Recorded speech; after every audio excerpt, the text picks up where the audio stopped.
History is a vast tapestry woven with threads of triumph, tragedy, and enduring mystery.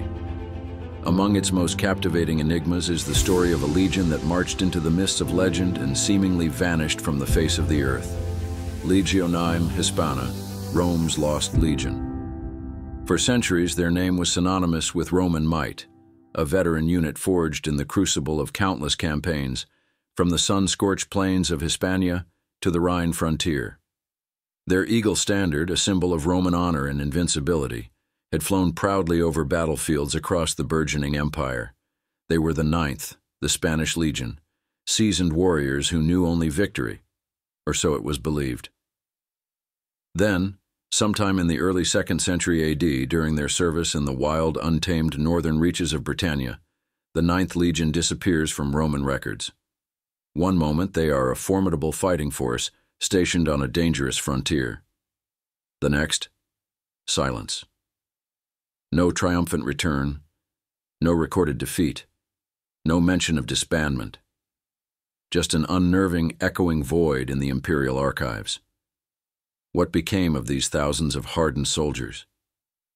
Did they meet a catastrophic end in the misty highlands of Caledonia, the land we now call Scotland? Or is their fate more complex, a puzzle scattered across the vastness of the Roman world? The most popular and romanticized theory, immortalized in fiction and folklore, paints a grim picture.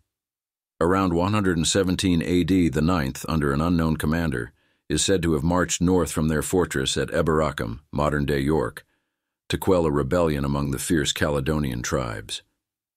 In this narrative, the legion, perhaps overconfident or ambushed in unfamiliar hostile terrain, was overwhelmed and annihilated. Imagine the scene.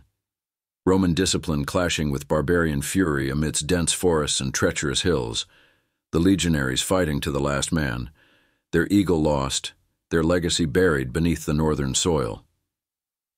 This theory gained traction in the 19th and 20th centuries, fueled by a lack of definitive evidence to the contrary and the romantic appeal of a lost army.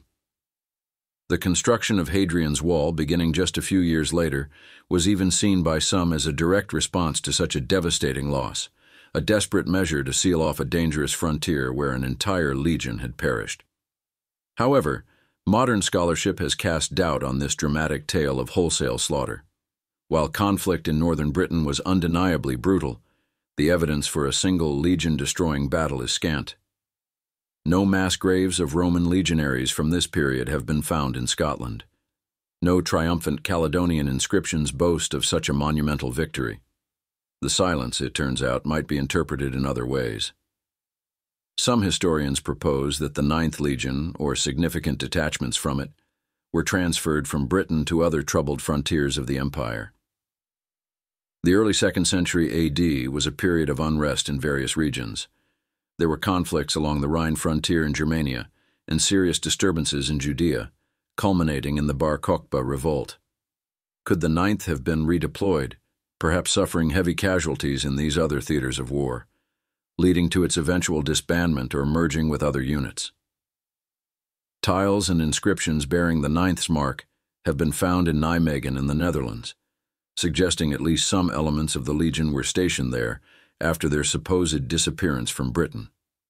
These findings, however, are dated to around 100 AD by some, potentially before their final British campaign, while others argue for a later date, around 120 AD, which would place them on the continent after their supposed annihilation in Caledonia. The debate continues, fueled by fragmentary evidence. Another possibility is that the Legion wasn't destroyed in a single event, but gradually withered away due to sustained casualties in ongoing attritional warfare in Britain, or was broken up, its cohorts assigned to reinforce other legions. Perhaps it was disgraced in some unrecorded incident and quietly disbanded, its name erased from official records, a damnatio memoriae of sorts, though usually reserved for emperors and traitors, not entire legions, unless the disgrace was monumental. The archaeological record offers tantalizing clues, but no definitive answers. The famous Eagle of the Ninth statue found at Silchester, once thought to be the lost standard, is now considered more likely to be from a household shrine. Inscriptions mentioning individual soldiers of the Ninth have been found in various parts of the empire, some dating to periods after 117 AD, but their interpretation is often contested. Were these men survivors, transferees, or simply veterans whose inscriptions don't pinpoint the legion's final fate? The mystery of the Ninth Legion is more than just a historical whodunit. It's a reflection of the limits of our knowledge about the ancient world. It reminds us that history is not always a clear narrative, but often a collection of fragments, whispers, and educated guesses. The story of the Ninth captures the imagination because it speaks to the unknown, to the vastness of the past that still holds its secrets. Perhaps they met their end in a forgotten battle, their valor unrecorded. Perhaps they faded away on distant frontiers, their identity absorbed into the great Roman military machine. Or perhaps the truth is a mosaic of all these possibilities. What is certain is that Legio IX Hispana, once a proud symbol of Roman power, marched into a historical fog from which it has never fully emerged. Their story continues to fascinate historians, archaeologists, and storytellers alike, a ghostly legion forever marching on the borders of our understanding.